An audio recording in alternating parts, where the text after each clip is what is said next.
नमस्कार सभी को हमारे चैनल पे। आज हम आप लोगों के लिए लेके आए हुए हैं पर्यावरण एवं प्राकृतिक संसाधन से संबंधित जो है टॉपिक और साथ ही उससे रिलेटेड जो ऑब्जेक्टिव क्वेश्चन जो सभी एग्ज़ामों में बार बार पूछे जाते हैं। तो चलिए हम लोग सबसे पहले देखते हैं कि पर्यावरण क्या है, उसके कौन कौन से प्रकार हैं, सभी को पहले समझने की कोशिश करेंगे। फिर उसके बाद हम लोग उनका ऑब्जेक्टिव क्वेश्चन बनाने की कोशिश करेंगे। देखिए, पर्यावरण शब्द दो शब्दों से मिलकर बना हुआ है। पहला है पर्याय और दूसरा है हमारा आवरण। पर्यावरण किन किन शब्दों से मिलकर बना हुआ है? तो ये जो है पर्यावरण आपको पर्याय और आवरण शब्दों से मिलकर बना है। पर्याय का अर्थ हो गया जो हमारे चारों ओर है, और आवरण का अर्थ हो गया जो हमें चारों ओर से घिरे हुए हैं। चलिए अब इसको हम सामान्य अर्थों में समझते हैं कि हमारे जीवन में कार्य करने वाले जो सभी जैविक व अजैविक तत्वों, तथ्यों, प्रक्रियाओं और घटनाओं के समुच्चय से निर्मित एक इकाई है। पर्यावरण क्या है कि हमारे जीवन में कार्य करने वाली जो भी जैविक, अजैविक तत्व है, तथ्य है, प्रक्रियाएं हैं, घटनाओं के समुच्चय से जो निर्मित होती है उसे ही हम लोग पर्यावरण कहते हैं। और छोटे शब्दों में या कम शब्दों में हम कहें तो जो हमारे चारों ओर घिरे हुए हैं उन्हें हम लोग पर्यावरण कहेंगे। ठीक है, अब हम लोग देखते हैं कि पर्यावरण के कितने प्रकार हैं। तो आप देख सकते हैं कि यहाँ पे पर्यावरण के दो प्रकार दिए हुए हैं। एक हो गया प्राकृतिक पर्यावरण और दूसरा होता है सांस्कृतिक पर्यावरण, या इसे हम लोग मानव निर्मित पर्यावरण भी कहते हैं। ठीक है, सबसे पहले हम इसको मेन फैक्टर को देखते हैं, प्राकृतिक पर्यावरण और सांस्कृतिक पर्यावरण, जिसे हम लोग मानव निर्मित पर्यावरण भी कहते हैं। प्राकृतिक पर्यावरण में कौन कौन आते हैं? तो इसमें मुख्यतः दो तत्व आते हैं। एक होता है भौतिक, ध्यान में रखना है, और दूसरा होता है रासायनिक। प्राकृतिक में कौन कौन होते हैं? भौतिक एवं रासायनिक। जैसे भौतिक में हो गया सूर्य, प्रकाश, ताप, नमी, मृदा, जल, भूमि, ये सब आपको भौतिक पर्यावरण के अंतर्गत आएंगे। वो भी भौतिक में आपको प्राकृतिक पर्यावरण के अंतर्गत आएंगे। अब हम इस रासायनिक देखते हैं। रासायनिक में कौन से? ऑक्सीजन, जल, फास्फोरस, गंधक, नाइट्रोजन, CO2, हाइड्रोजन, खनिज, ये सब जो है प्राकृतिक पर्यावरण के अंतर्गत आते हैं। ठीक है, अब अगला जो है ये है आपको सांस्कृतिक पर्यावरण। तो यह पहले ही हम आपको बताए थे कि यह जो है मानव निर्मित पर्यावरण है, जिसमें विभिन्न सामाजिक क्रियाएं आती है, जैसे आचार विचार हो गया, राजनीतिक व्यवस्था हो गया, रीति रिवाज हो गया। अब हम लोग देखते हैं कि पर्यावरण के कारक। तो यहाँ हम देख सकते हैं कि पर्यावरण के कारकों को दो भागों में बांटा गया है। दो भाग कौन कौन है? पहला है जैविक कारक और दूसरा है अजैविक कारक। तो जैविक कारक अगर ऐसे शब्दों में कहें, ऐसा जो जीवित हो। जैविक का मतलब क्या हो गया?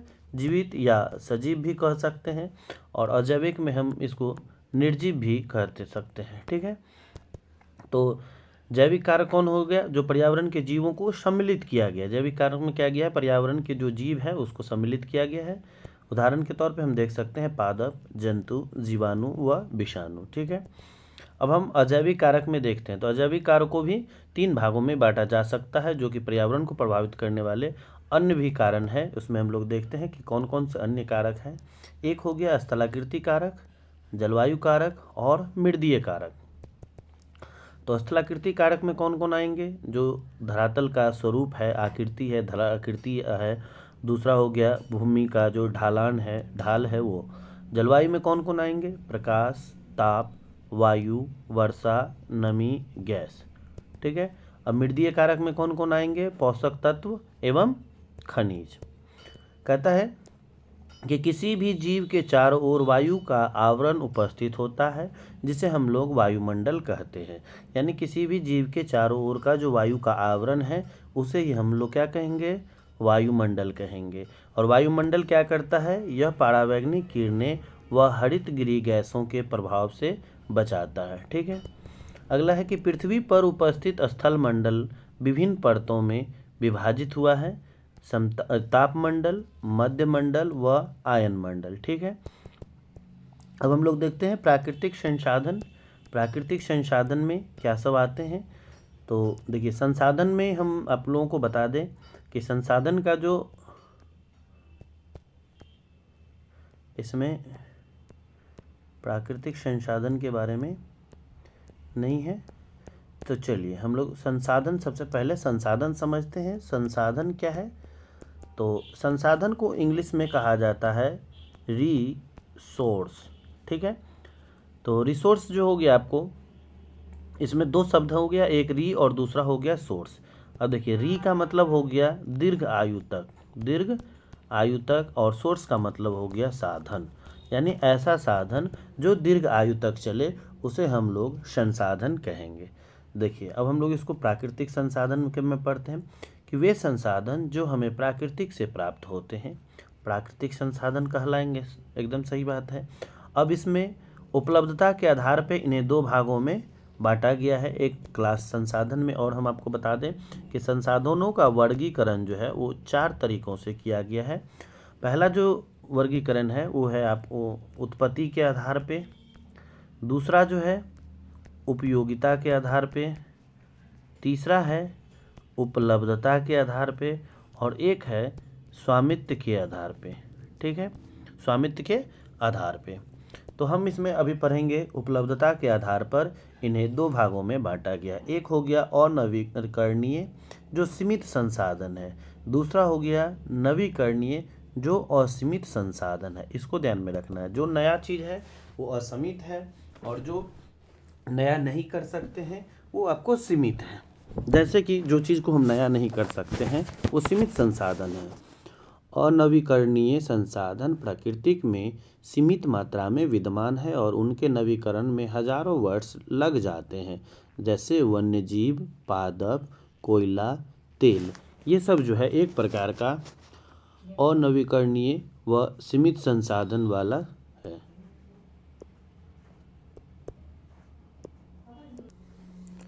चलिए, तो अब लोग हम फिर से देखते हैं। उपलब्धता के आधार पर इन्हें दो भागों में बांटा गया। एक हो गया अनवीकरणीय जो सीमित संसाधन में, जैसे सीमित संसाधन और नवीकरणीय संसाधन प्राकृतिक में सीमित मात्रा में विद्यमान है एवं उनके नवीकरण में हजारों वर्ष लग जाते हैं, वन्यजीव, पादप, कोयला व तेल। अब हम लोग देखते हैं नवीकरणीय जो असीमित हैं। ऐसे संसाधन जो प्राकृतिक में असीमित रूप में विद्यमान है और पुनः उत्पन्न होने की क्षमता रखते हैं, असीमित संसाधन कहलाते हैं, जैसे सूर्य का प्रकाश, वायु, जल इत्यादि। चलिए, अब हम लोग देखते हैं कुछ प्राकृतिक संसाधनों का विवरण किस, और देखते हैं कि उसकी प्रतिशतता कितनी है, उसका क्या योगदान है।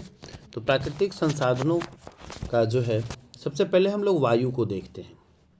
अब हम वायु के बारे में पढ़ेंगे।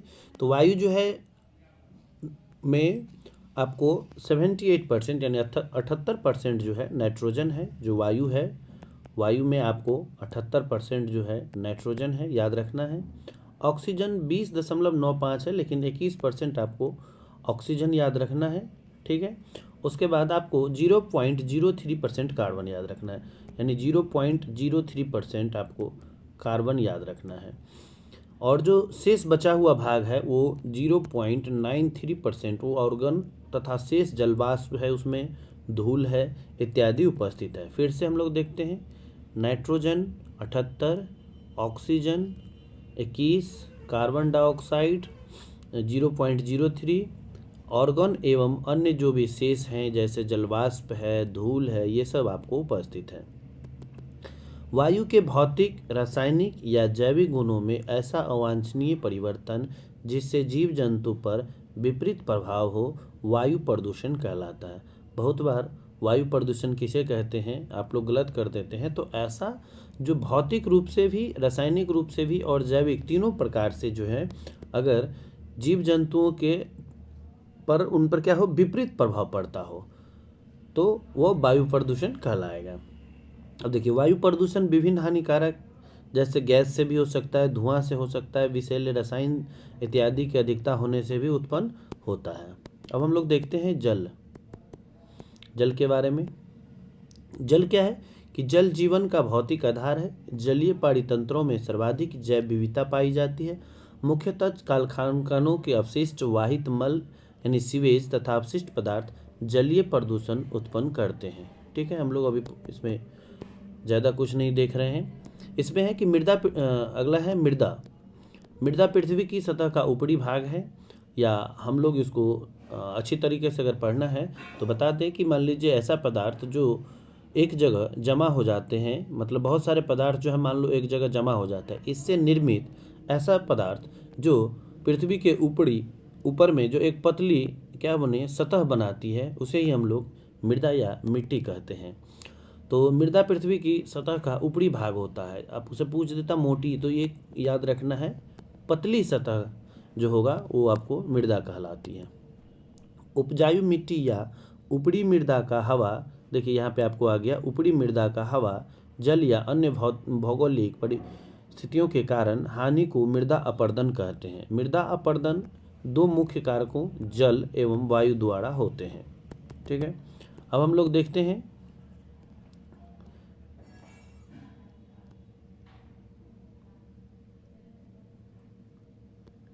एक बार तो ये ख़त्म हो गया। चलिए अब ये जो है प्राकृतिक संसाधन भी ख़त्म हो गया। अब हम लोग क्वेश्चन आंसर देखते हैं। ठीक है, आप लोग लास्ट तक बने रहिएगा, बहुत ही इंपॉर्टेंट क्वेश्चन आप लोगों को देखने को मिलेगा। पहला क्वेश्चन है, निम्नलिखित में से कौन जीव मंडल का भाग नहीं है? तो हम आपको बताए थे जीव मंडल का 3 भाग थे, स्थल मंडल, जल मंडल और वायुमंडल। निम्नलिखित में से कौन जीव मंडल का भाग नहीं है? स्थल मंडल, जल मंडल और वायुमंडल।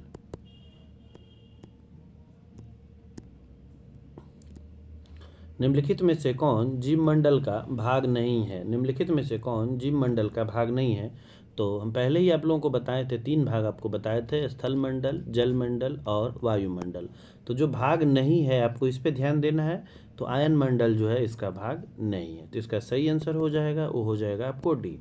चलिए अब हम लोग अगला क्वेश्चन देखते हैं कि पर्यावरण के भौतिक कारण कौन कौन हो सकते हैं। तो पर्यावरण के भौतिक कारक में भी आप लोगों को हम बताए थे कि इसके भी 3 कारक थे। एक थे आपको जलवायु, जल, वायु एवं वर्षा। जल, वायु एवं वर्षा, जब इस तीनों हो जाएगा तो इसका भी उपयुक्त आंसर हो जाएगा सभी। कौन सा आंसर हो जाएगा? उपयुक्त सभी। चलिए अगला क्वेश्चन हम लोग देखते हैं कि पर्यावरण के बृहद स्तर को हम कितने भागों में विभक्त कर सकते हैं।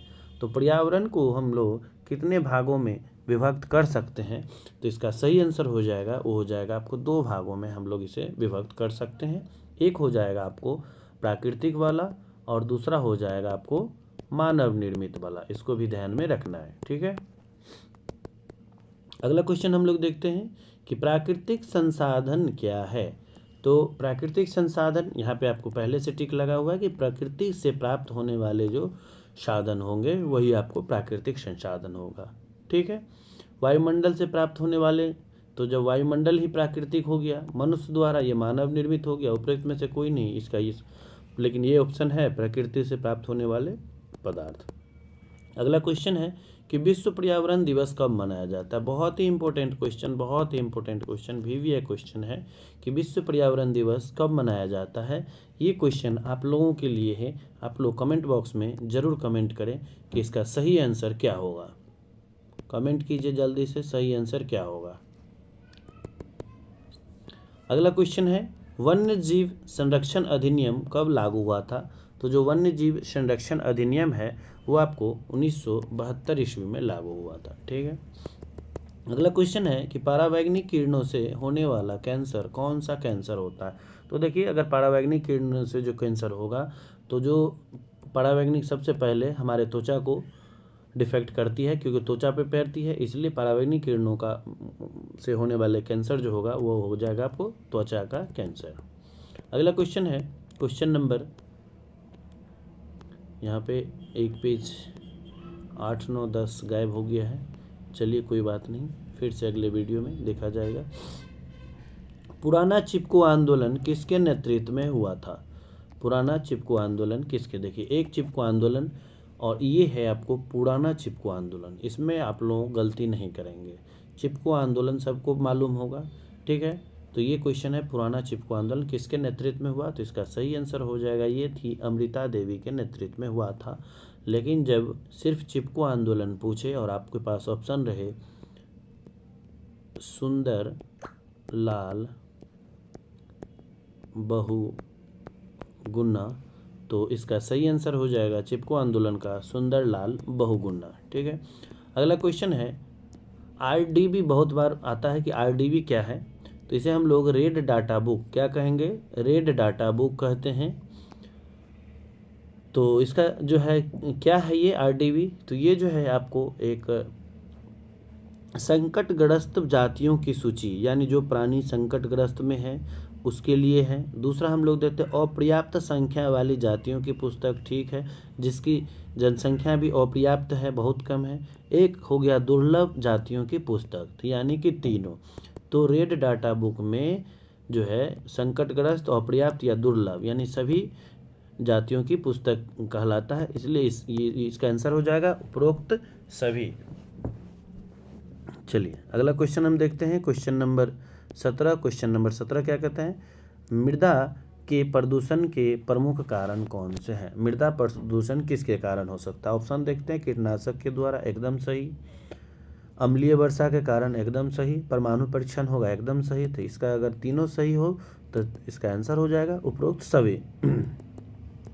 अगला क्वेश्चन है, ओजोन परत के क्षरण से क्या तात्पर्य है, ओजोन परत के क्षरण से क्या तात्पर्य है, तो इसका जो है सही आंसर हो जाएगा ओजोन का विघटन हो जाएगा, ओजोन का विघटन हो जाएगा। अगला क्वेश्चन है कि वन्य संरक्षण संबंधित कानून भारत में कब लागू हुआ था, तो जो वन्य संरक्षण संबंधित जो कानून है वह भारत में प्रथम बार 1980 ईस्वी में लागू हुआ था। अगला क्वेश्चन है कि पर्यावरण के घटक कौन कौन से हैं, जैविक घटक है या अजैविक घटक है, दोनों है या इनमें से कोई नहीं है।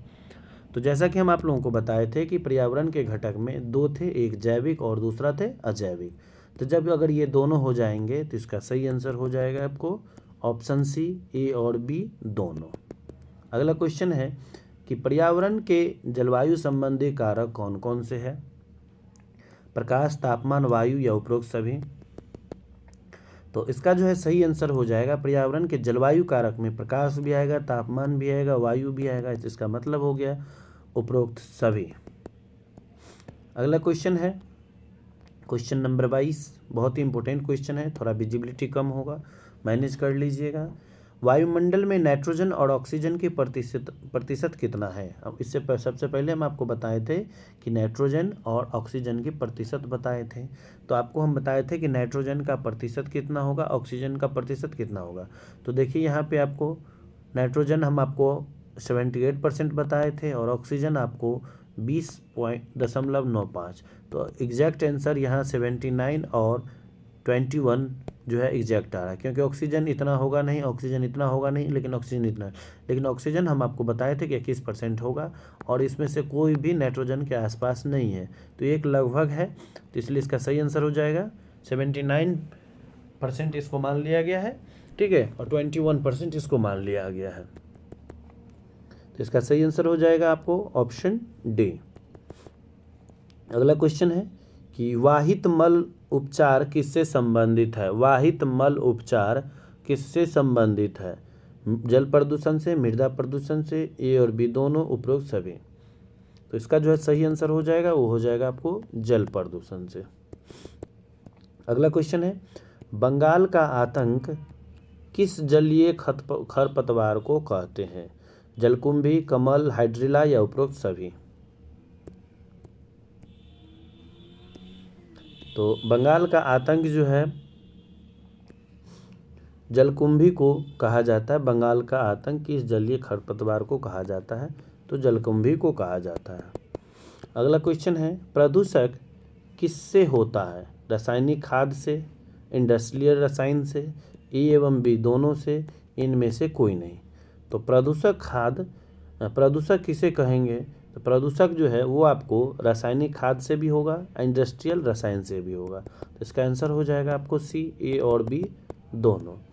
हम बात करेंगे क्वेश्चन नंबर 26, एक द्वितीयक प्रदूषक का नाम बताएं। इसमें से आपको 4 प्रदूषक दिया हुआ है, ऐसा प्रदूषक जो द्वितीय प्रदूषक हो, उसके जैसा कोई नहीं हो। तो देखिए सबसे खतरनाक प्रदूषक जो होता है वो पान होता है, ठीक है, इसको आप लोग बढ़िया से सर्च कर लीजिएगा गूगल पे, और जिसको जानकारी ज़्यादा हो कमेंट बॉक्स में ज़रूर कमेंट करिएगा कि आप इसके बारे में क्या जानते हैं, ठीक है। अगला है द्रवित पेट्रोलियम गैस किसका मिश्रण है, द्रवित पेट्रोलियम गैस किसका मिश्रण है? CH। देखिए ये दोनों आपको सही है और ये भी सही है, तो 27 का जो आंसर हो जाएगा वो हो जाएगा उपरोक्त डी। द्रवित पेट्रोलियम गैस किसका मिश्रण है? तो इसका सही आंसर हो जाएगा डी। अगला क्वेश्चन है, काला सोना किसे कहा जाता है? काला सोना किसे कहा जाता है? कोयला, पेट्रोलियम, फॉसिल ईंधन, बी और सी दोनों। तो देखिए काला सोना जो है वो आपको पेट्रोलियम को और फॉसिल ईंधन दोनों को कहा जाता है। ठीक है, तो आप लोग गलती करके कोयला को नहीं मार देना है। काला सोना किसे कहा जाएगा? पेट्रोलियम और फॉसिल ईंधन को कहा जाता है। ठीक है, अगला क्वेश्चन है, प्रदूषक का एक मुख्य कारण क्या है? 4 ऑप्शन दिया हुआ है। प्रदूषक का एक मुख्य कारण क्या है? मानव क्रियाकलाप, प्राकृतिक आपदाएं, बढ़ती जनसंख्या या ये सभी। तो देखिए आज के युग में प्रदूषण जो है सभी चीज़ों से बढ़ रहा है। मानव क्रियाकलाप से भी बढ़ रहा है, बढ़ती जनसंख्या के कारण भी हो रहा है, और प्राकृतिक आपदा के कारण भी प्रदूषण क्या हो रहा है? बढ़ रहा है। तो इसका सही आंसर हो जाएगा ऑप्शन डी। अगला क्वेश्चन है कि अप्राकृतिक संसाधन का उदाहरण दीजिए। जो अप्राकृतिक है यानी कि मानव निर्मित है, प्लास्टिक, कांच, इलेक्ट्रॉनिक सामान या ये सभी। देखिए बहुत ही आसान क्वेश्चन है, तो इसका सही आंसर हो जाएगा ये सभी, क्योंकि ये सभी जो है मनुष्य के द्वारा बना हुआ चीज़ है। ठीक है, अगला क्वेश्चन हो जाएगा कि IUCN की सहयोगी संस्था क्या है? ये एक इंटरनेशनल संस्था है। ठीक है, IUCN, इसके बारे में भी आप लोग देख लीजिएगा, क्योंकि यह वीडियो लंबा हो जाता है और आप लोग वीडियो देखते नहीं हैं। हमारा मकसद रहता है कि सभी चीज़ों को हम एक ही वीडियो में बता दें, लेकिन आप लोग पूरा वीडियो नहीं देखते हैं, इसलिए वीडियो का रीच जो है बहुत कम हो जाता है।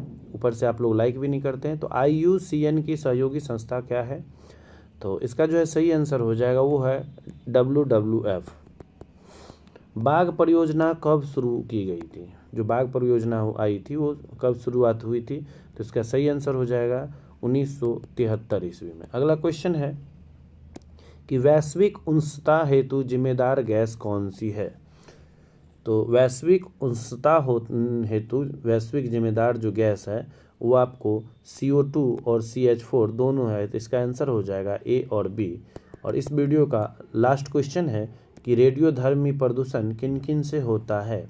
मोबाइल टावर, रेडियोधर्मी पदार्थ, A और B दोनों, उपयुक्त में से कोई नहीं। क्वेश्चन है रेडियोधर्मी प्रदूषण किन किन से होता है? तो इसका सही आंसर हो जाएगा वो हो जाएगा A और B, यानी कि मोबाइल टावर, रेडियोधर्मी से। अगर वीडियो आपको अच्छा लगा हो तो चैनल को सब्सक्राइब कर दीजिए, वीडियो को लाइक कर दीजिए। धन्यवाद।